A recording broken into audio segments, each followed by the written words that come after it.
तुम्हारा मजहब ये कहता है पहले उस गैर मुस्लिम जख्मी को उठाते, उसे अस्पताल लेके जाते, पैसे खत्म हो गए थे, कमेटी वालों को बुलाते, अब की साल जलसा बाद में होगा, पहले इस जख्मी का इलाज किया जाए। लुटाया राहे हक में घर कई बार इस मोहब्बत से कि लुट लुट कर हसन घर बन गया सिद्दीक़ अकबर का।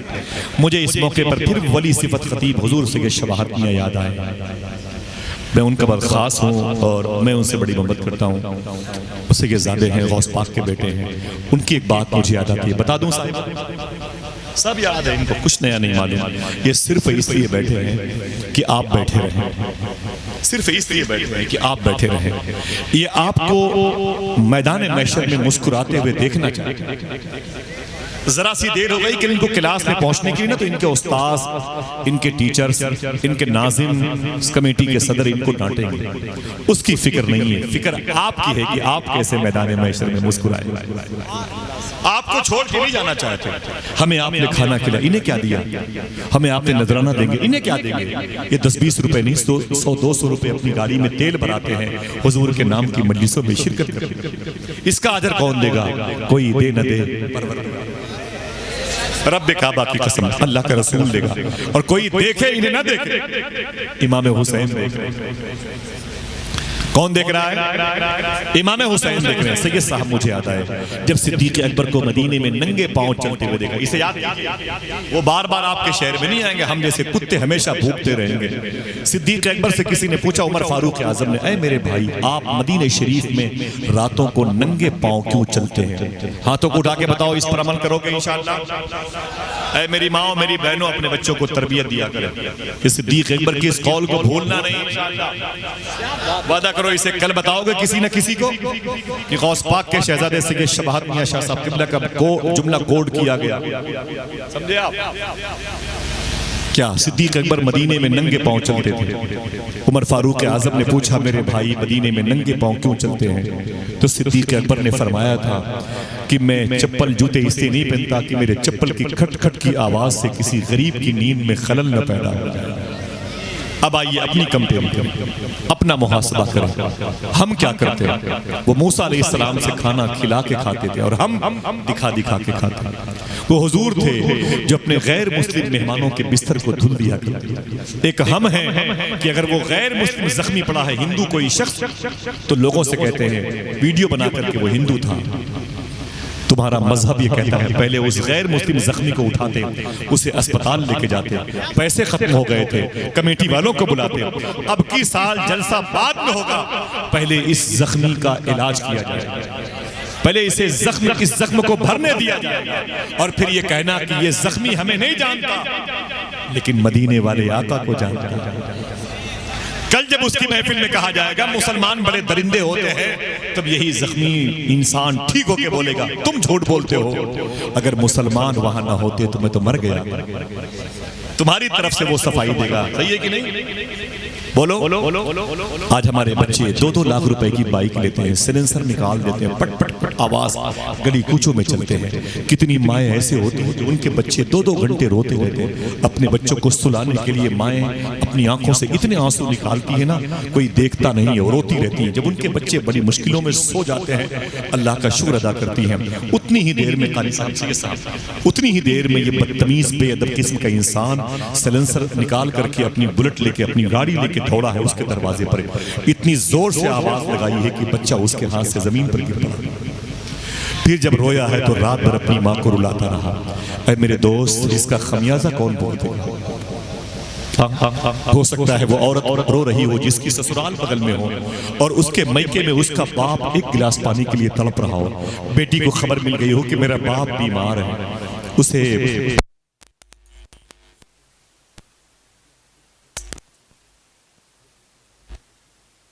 एक गाड़ी की आवाज ने उसके दिल को ऐसा दर्द दिया कि उसका जो कल्ब है वो अटैक की पोजीशन में। शायद किसी ने मेरे बाप की मौत की खबर लाके मेरे दरवाजे पे गाड़ी खड़ी करने में कामयाबी हासिल की। टूटे हुए दिलों को जोड़ने के लिए तुम आए। तुम्हारा काम क्या था और तुमने क्या किया? हमारा काम क्या था, हमने काम किया।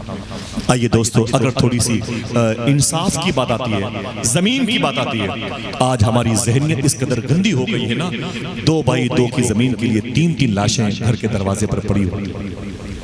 समझ रहे हैं? 6 बाई 6 के मकान की जमीन के लिए भाई का बहन से रिश्ता टूट गया है, एक भाई का भाई से रिश्ता टूट गया है, भतीजों ने अपने चचा को बहुत मारा है और चचा ने अपने भाई के बेटों को बहुत मारा है। 2 बहनों में इख्तलाफ हो गया, वो बहन अपने घर में आती है, सोचती है पहले इस भाई के यहाँ जाऊं तो वो नाराज होता है, उस भाई के यहाँ जाऊं तो वो नाराज होता है। ऐ मेरे दोस्त, समझ ले इस्लाम किसे कहते हैं, इंसाफ किसे कहते हैं। तुझे हुसैन समझ में आ जाएगा, पहले हुसैन की जो तरबियत गाहें हैं उसे देख ले। सिद्दीक अकबर के बाद एक शख्सियत पीएम बनी है जिसे उमर फारूक आजम कहते हैं। सुभान अल्लाह। इनके नाम पर कोई बोले न बोले, हिंदू तक सुभान अल्लाह कहते हैं। अरविंद केजरीवाल तो इनका नाम अदब से लेता है। बड़ी तारीखी हैसियत है सरकार उमर फारूक आजम की। मेरे पास वक्त नहीं है, थोड़ी सी बात करबला की करनी है, लेकिन इतनी खुशखबरी आपके लिए है कि मेरे हुजूर ने फरमाया था, ऐ लोगों, जब नेकों की बात करना तो मेरे उमर की बात जरूर करना। आए हो के शायद ये मदीने से अभी आई है, महकी महकी हुई क्यों आज ये पुरवाई है। हम भला खाक समझ पाएंगे अजमत उनकी जिसने सरकार के पहलू में जगह। ये दौर है फारूक आजम का, उसके बाद सरकार उस्मान गनी आए और सरकार मौला अली आए। इन 2 अदवार में एक इंसाफ का चैप्टर मुझे आपको देना है। भाई गर्मी है, मैं माफी चाहता हूँ, लेकिन आप जितना अच्छा सुन रहे हैं ये भी एक आप मुझ पे एहसान कर रहे हैं। अल्लाह इस एहसान का बदला अता फरमाए। पीछे मुड़ के देखें भाइयों, पीछे मुड़ के लोग मोहब्बत से बैठे कि नहीं बैठे? सब लोग अपनी माँ की मग़फ़िरत के लिए बोले सुभान अल्लाह। देखें बैठे हुए उलमा बैठे हुए, देखें इंसाफ किसे कहते हैं बता दूं। सिद्दीक अकबर के बाद मुसलमानों का पीएम कौन बना? उमर फारूक आजम। बोले कौन बना? हाथों को उठा के बोलो। ये तारीख की कमी है कि बताना पड़ता है, अहले तशा में सब नहीं होता। अहले तशा के बच्चे गुट्टियों में पी के पैदा होते हैं। तारीख हकीकत यही है, अल्लाह माफ। हमारे बच्चे तालीम से दूर है, यही वजह है कि जलसों में वो बहुत बाजारी बातें सुनना पसंद करते हैं, बहुत ज्यादा वो हंगामा पसंद करते हैं और ये रात भर बैठ के पसीने बहाते हैं। यार बेमकसद हो गई शब। हकीकत है कि तालीम की कमी की वजह से।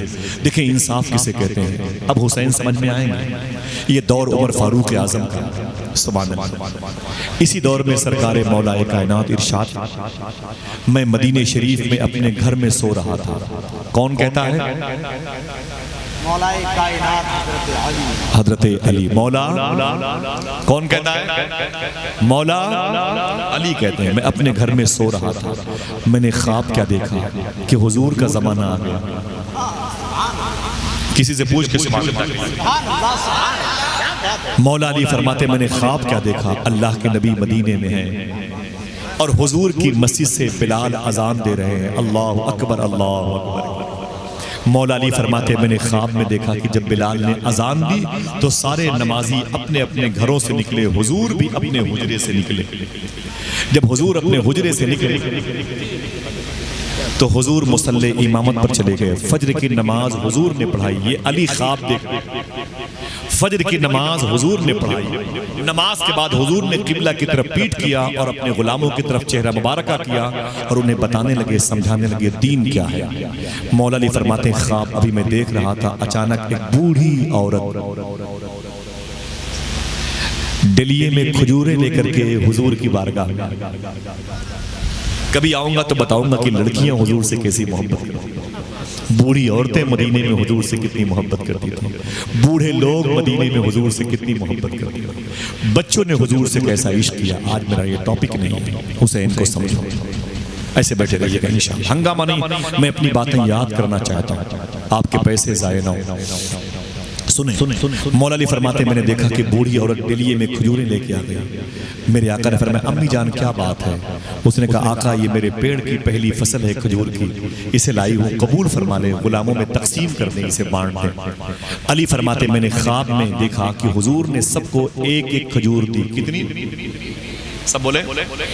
हुजूर ने सबको एक एक खजूर अता फरमाई। अली फरमाते, खजूर बड़ी मीठी थी। मेरे दिल ने कहा, एक खजूर हुजूर से और मांगो, लेकिन अदब की वजह से हिम्मत न पड़ी।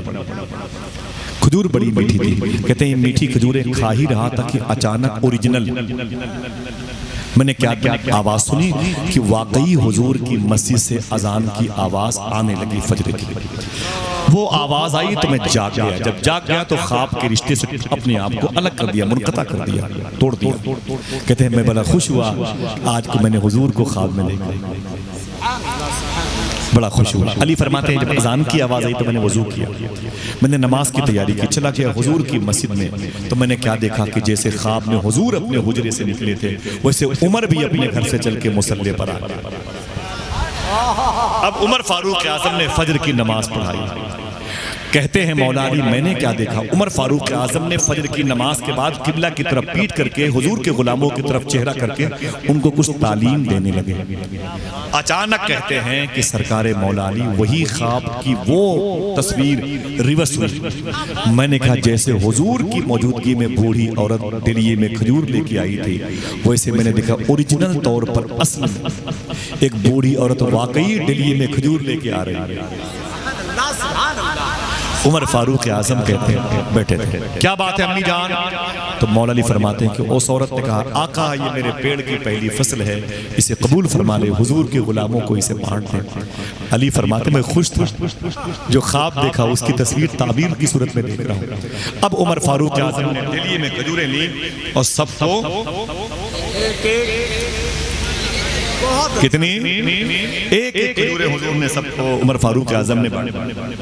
अली फरमाते हैं रात में तो मैंने हुजूर से एक ही खजूर मांगी थी, दूसरी नहीं मांगी थी अदब की वजह से, लेकिन यहाँ तो उमर फारूक आज़म दोस्त थे, यहाँ तो अपनाइयत का मामला था। थोड़ी सी हिम्मत मेरी पड़ गई। मैंने कहा उमर फारूक आज़म से खजूर ये भी बड़ी मीठी थी।